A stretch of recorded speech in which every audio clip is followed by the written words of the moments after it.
Buenos días, mi nombre es Marcelino Zornoza, algunos de vosotros me conocéis, formo parte de la Federación Regional de Industria de Comisiones Obreras de Castilla-La Mancha. Hemos decidido hacer estos vídeos para las asambleas congresuales de nivel 1, más que nada pues para hacer un resumen breve, queremos que sea algo breve y algo condensado, de lo que son los documentos congresuales de este proceso congresual que, bueno, en Castilla-La Mancha en Industria vamos a empezar la segunda semana de noviembre y en principio pues yo voy a comentar el documento de la Federación Estatal y el documento de la Unión Regional.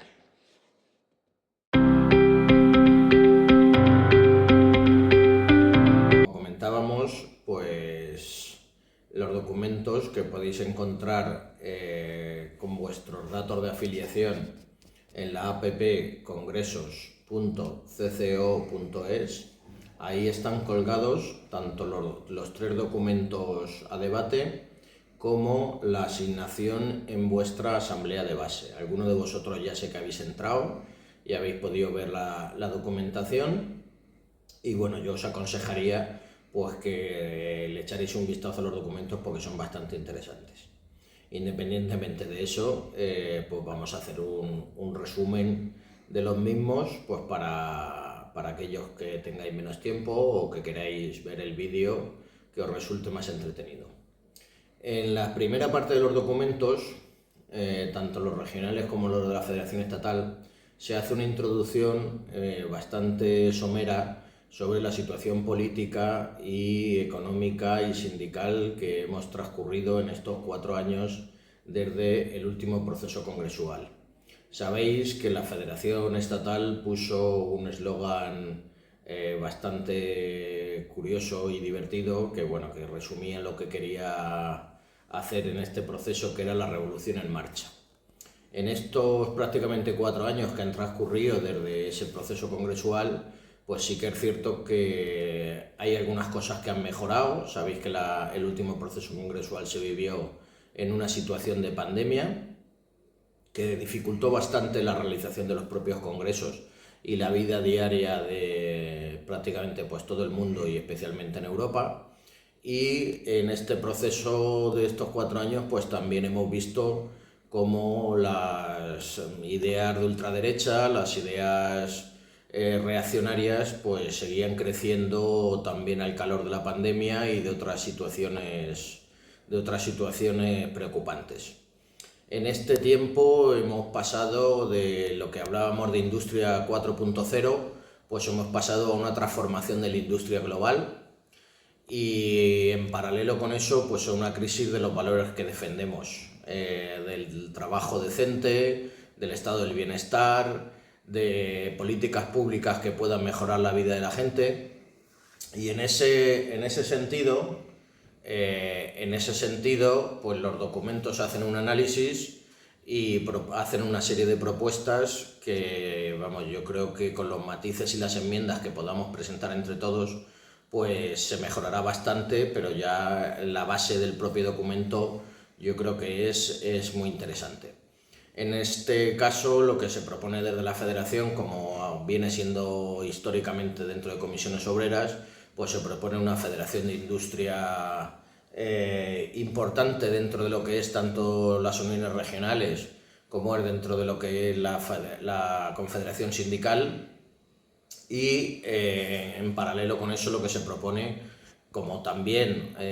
conocéis de los consejos y del resto de actividades de comunicación del sindicato, pues la necesidad de una política industrial sólida y que la revolución tecnológica que estamos viviendo pues sea inclusiva y equitativa. Al igual que cuando el tema de la descarbonización pues se proponía que esa descarbonización, que aún estamos en proceso de ella, pero bueno, del tema del carbón sí que sabéis que ha sido más atrás, se hace un paralelismo con que esa revolución tecnológica que cambiará empleos y que cambiará los sectores, pues sea lo más inclusiva y lo más equitativa posible. En esta línea se hace especial interés el tema de la negociación colectiva y el diálogo social principalmente como motores de cambio y claves para la igualdad. Aquí se cambia el enfoque. Siempre hemos dicho y siempre hemos argumentado que la negociación colectiva era una forma de conseguir derechos, y en este documento se va más allá, porque lo que se pretende es que la negociación colectiva sea un instrumento para organizar a los trabajadores en torno a su convenio colectivo, a sus condiciones de vida, y principalmente que sea algo participado por todos los afiliados y los trabajadores en general. También establece una relación que yo creo que es bastante interesante en relación a la negociación colectiva y el diálogo social. Sabéis que en estos últimos años de gobierno de coalición se han producido avances en lo que es el diálogo social, principalmente con la reforma laboral, que mejoró sustancialmente el tema de contratación. Se ha mejorado anualmente el tema del salario mínimo, se han potenciado los planes de igualdad en las empresas de más de 50 trabajadores, y los planes de seguridad social en cuanto a jubilación, pues también se ha visto mejorado anualmente el tema de las subidas de las pensiones. Todo eso obviamente ha sido negociado entre los agentes sociales y el gobierno, unas veces con la firma de los empresarios, otras veces sin la firma de los empresarios, pero obviamente ese diálogo social que va al BOE también tiene una relación directa con lo que luego se negocia en los convenios colectivos. Y tenemos un ejemplo muy claro en Castilla-La Mancha y en otras regiones, por ejemplo, que ha sido que las subidas salariales del salario mínimo han impactado en los convenios más precarios, y ha constituido ese salario mínimo interprofesional, pues ha constituido el salario realmente de convenio, porque muchos de ellos, al subir el salario mínimo, se quedaban por debajo, y ahora ya es obligatorio, obviamente, la aplicación de ese salario mínimo en esa cantidad de convenios colectivos. En cuanto a las estrategias de la negociación colectiva, el documento hace un análisis, yo creo que bastante interesante, con una situación que vemos desde la estructura del sindicato muy a menudo, que podríamos resumir en que tenemos muchos convenios colectivos con poca gente en cada uno de ellos, y al mismo tiempo se da una situación conflictiva o problemática o preocupante, mejor dicho, que es que hay también, en paralelo con eso, mucha gente que está sin convenio, que es lo que sindicalmente llamamos gente en vacío, gente sin cobertura de convenio. Esas dos situaciones, que se dan sobre todo en sectores precarios y en sectores fronterizos de unos convenios y otros, pues provoca que tengamos convenios donde hay muy poca gente a la que se le aplica, con lo cual el músculo sindical y la reacción de los trabajadores pues es tímida o en muchas ocasiones nula, y que tengamos a cierto número de gente también suficientemente importante como para reaccionar a la hora de que no se les aplica ningún convenio colectivo. Ya no es un problema de que se les aplique uno u otro, sino que es que en realidad no tienen convenio colectivo de aplicación. En este punto lo que propone el documento es una unificación de convenios colectivos desde el punto de vista de agrupar muchos convenios colectivos que tengan poca gente, para así sumar más volumen de trabajadores y trabajadoras, y intentar reducir al mínimo la cobertura de vacíos, es decir, que el mínimo número de gente posible esté sin convenio colectivo. Esta situación tenemos que considerarla prioritaria en todos los sectores de la Federación, y especialmente en sectores de alimentación, donde se nos da esta preocupación en muchas situaciones provinciales, incluso de convenios estatales. En esta línea, desde la Federación Regional, pues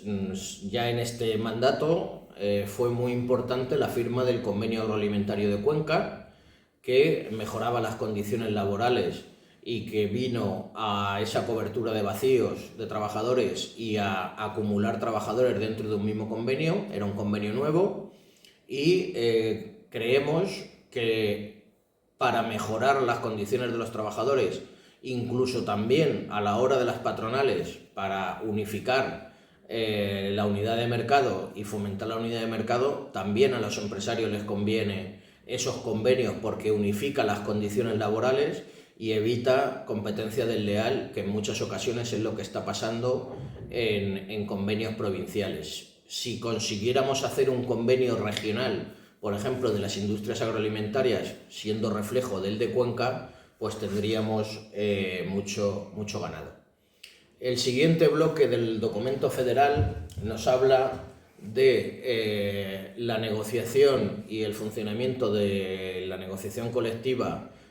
principalmente la sectorial, los que afectan a diversas empresas dentro de cada una de las provincias o incluso del Estado, que es la necesidad de que haya más comunicación y haya más información hacia los trabajadores y participación de los trabajadores en la negociación colectiva. Es primordial que la gente sepa quién negocia su convenio, cómo se negocia su convenio y cómo pueden participar ellos del proceso de negociación del convenio. Es primordial desde el punto de vista de, para conseguir mejoras, es imprescindible que la gente sepa de dónde surgen sus relaciones laborales. Y en esta línea, desde la Federación, pues se propone que haya una mayor comunicación y una mayor participación en cuanto a esa negociación. ¿Cuáles deben ser las prioridades de esta negociación colectiva? Pues obviamente sabemos, tanto vosotros como afiliados, como la estructura del sindicato, todos tenemos en cuenta que cuando se sienta la mesa negociadora de los convenios colectivos, pues hay dos asuntos que son primordiales en todas las negociaciones. Una es la subida salarial y otra es la jornada de trabajo. La jornada de trabajo sabéis que se va a poder ver influenciada, lo que comentábamos antes, si al final se produce una rebaja de la jornada máxima legal por parte del gobierno y de los agentes sociales pactada, se va a ver influenciada la negociación colectiva, pero mientras tanto, pues obviamente la jornada de trabajo sigue siendo un puntal imprescindible a la hora de la negociación. En paralelo con eso, se hace necesario reforzar los mecanismos de negociación de los contratos fijos discontinuos. La legislación laboral en este punto deja bastante a la negociación colectiva entre patronal y sindicatos, y es necesario pues esa regulación de los fijos discontinuos en la negociación colectiva. Igualmente que temas de salud laboral, temas de igualdad de género, temas de formación en la empresa. Sabéis también, los que seáis delegados de Comisiones Obreras de Industria, sabéis que hemos desarrollado formación para informaros de cómo van los planes de formación de vuestras empresas y de cómo podéis participar. Es algo que históricamente pues, las empresas han manejado a su antojo y que la ley nos da una participación activa en la misma. Y luego, pues sí que es cierto que el documento implica también el tema de la organización del trabajo. Este punto sabéis que desde el Estatuto de los Trabajadores es algo que deja a la decisión empresarial de cómo se organiza el trabajo, pero a lo largo de la historia, la verdad es que sindicalmente, donde hemos podido y donde hay músculo sindical, se ha podido intervenir favorablemente en el tema de la organización del trabajo, del tiempo del trabajo, de los turnos, de los horarios, de la conciliación de la vida familiar, y es otro de los puntos importantes que trae el documento.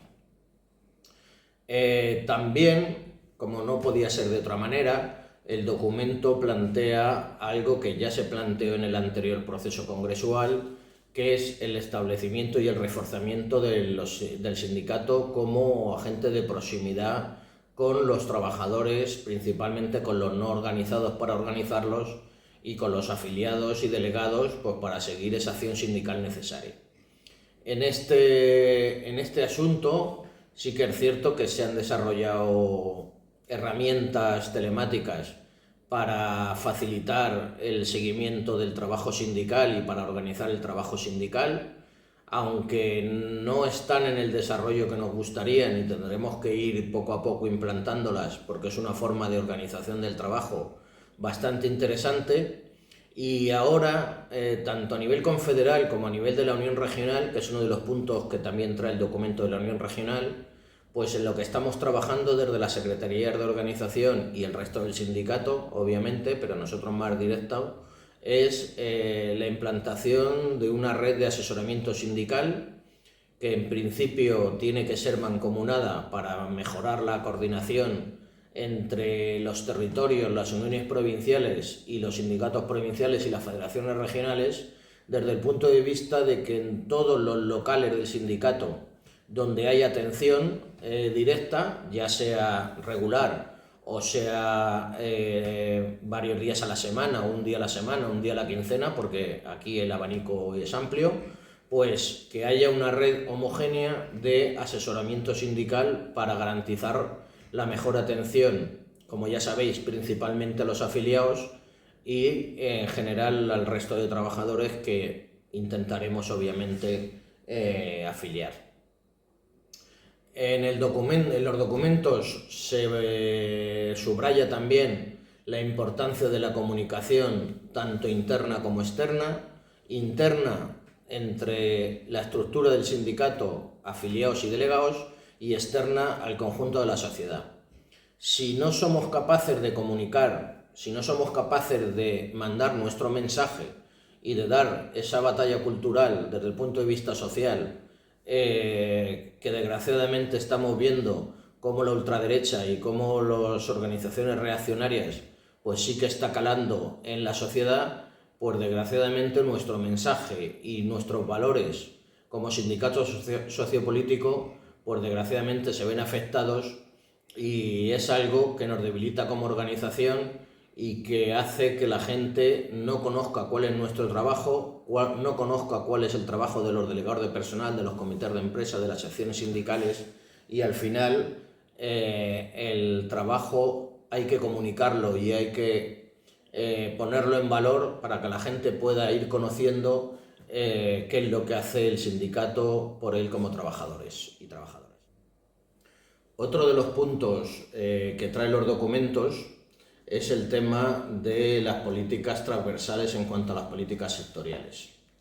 Desde el punto de vista de conseguir una formación continua y constante y mantenida en el tiempo para conseguir que la transformación digital y tecnológica que comentábamos al principio pues sea lo más inclusiva y se quede el menor número de personas posibles por el camino.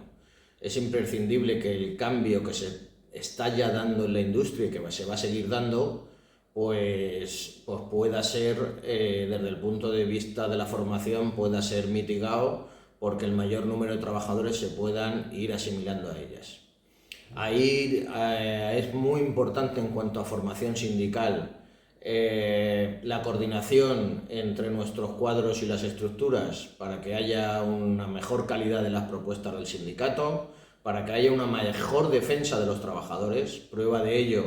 lo habéis tenido los que seáis delegados en las distintas provincias con el plan de formación que ha llevado a cabo el compañero Juan Cuevas, que tan buenos resultados ha venido dando en los últimos meses y que yo creo que va a servir para aprovechar mucho ese tiempo de formación y mejorar la atención a los centros de trabajo. Así nos lo habéis ido trasladando desde todas las provincias. El siguiente bloque hace referencia a la relación importante que hay entre acción sindical y organización, ya que son dos áreas del trabajo del sindicato, incluso en los centros de trabajo, donde se refuerzan el uno al otro, es decir, a mayor acción sindical se fomenta la organización y a mayor organización pues se fomenta la acción sindical tanto en los convenios de empresa como en los conflictos sindicales en las empresas como en la negociación colectiva sectorial. En cuanto a la organización, pues se dan una serie de datos que yo creo que son importantes resaltar. La Federación de Industria tenemos actualmente 30.000 representantes en las diferentes empresas, tenemos 220.000 personas afiliadas. En Castilla-La Mancha nuestra proporción es del 53% de representación en los sectores industriales y estamos un total de 1.544 representantes y en afiliación estamos en 15.800. En los últimos años sí que es cierto que el crecimiento ha sido desigual en las diferentes provincias, pero el sumatorio regional global pues dan datos positivos y creemos que nuestra obligación, con el apoyo, por supuesto, como no puede ser de otra manera, de los delegados y de los miembros del comité de empresa, porque sin ellos sería prácticamente imposible conseguir ese crecimiento en la afiliación, pues nos vemos comprometidos a seguir en esa afiliación creciente y a mejorar los datos de representación. A nivel de la unión regional de todos los sectores estamos en un 43%, a nivel de nuestra federación regional estamos en un 53% y somos dos representantes de los mejores números de todo el país, tanto a nivel de unión regional como a nivel de federación regional. Eso es algo que como sindicato y como afiliados, pues todos tenemos que tener claro y en la medida de nuestras posibilidades cada uno pues fomentarlo y mejorarlo. El documento también hace hincapié en cómo tienen que ser la acción sindical referida al tema de la organización, en cuanto a la atención y la planificación de la atención de las empresas, en cuanto a facilitar el trabajo de los equipos de atención, que son los equipos que están en el día a día en las diferentes provincias atendiendo principalmente los centros de trabajo pequeños y medianos, que son, como todos sabéis, la inmensa mayoría de los que se dan en nuestro ámbito regional. Nuestro sistema empresarial es de microempresas y eso hace muy importante que la atención del sindicato se tenga que centrar en esos sectores. En cuanto a financiación y presupuestario, pues sigue la senda que hemos seguido en los últimos mandatos, no hay mucha variabilidad, sí que es cierto que se ha conseguido una estabilidad financiera y presupuestaria y que con la integración de las políticas federales, pues las finanzas del sindicato sean más transparentes, sean más adecuadas y se haya focalizado los recursos que hay hacia los sindicatos provinciales. Y como solemos repetir desde la Federación Regional, pues todos tenemos que tener claro nuestro ejemplo, y nuestro ejemplo es que del 100% de los ingresos que tiene la Federación Regional, el 98% son de las cuotas de los afiliados y solo un 2% vienen de subvenciones externas finalistas. El sindicato solo tiene dos vías de financiación claras. Una es la cuota de sus afiliados y otra es el crédito sindical. Solo con las cuotas de los afiliados es imposible desarrollar todo el trabajo que desarrolla la estructura y la organización en sus diferentes ámbitos. Es necesaria la implicación del crédito sindical, la implicación de las horas sindicales, de los delegados, de los miembros del comité de empresa, para poder conseguir los objetivos que tenemos como organización. Y en eso también se centra el documento, desde el punto de vista de mejorar esa colaboración de los comités de empresa, de las secciones sindicales, con lo que es la estructura del sindicato como parte de él que son. Ya os digo, yo lo voy a dejar aquí. Espero que no os haya resultado muy extenso y sí pediros pues que aún estáis a tiempo de poder presentar enmiendas, aunque no sea en vuestra asamblea de base, nos las podéis hacer llegar y las podemos presentar en otras asambleas de base más adelante, pues que echéis una vista a los dos documentos, tanto el de la Unión Regional como el de la Federación Estatal. El de la Federación Estatal está muy resumido, son alrededor de unas 30 páginas que son muy fáciles de leer. La Unión Regional es un poco más denso, pero porque trata muchos ámbitos globales, como pueden ser la vivienda, como pueden ser las infraestructuras, como pueden ser otro tipo de asuntos que también son de interés de este sindicato, como no puede ser de otra manera. Entonces, pues animaros a que le echéis un vistazo y a que participéis lo más posible en el proceso congresual, pues sobre todo para mejorar los documentos que se han presentado y para aportar vuestras ideas, que seguro que enriquecen los textos y las propuestas globales de la Federación de Industria. Por mi parte, muchas gracias por vuestra atención.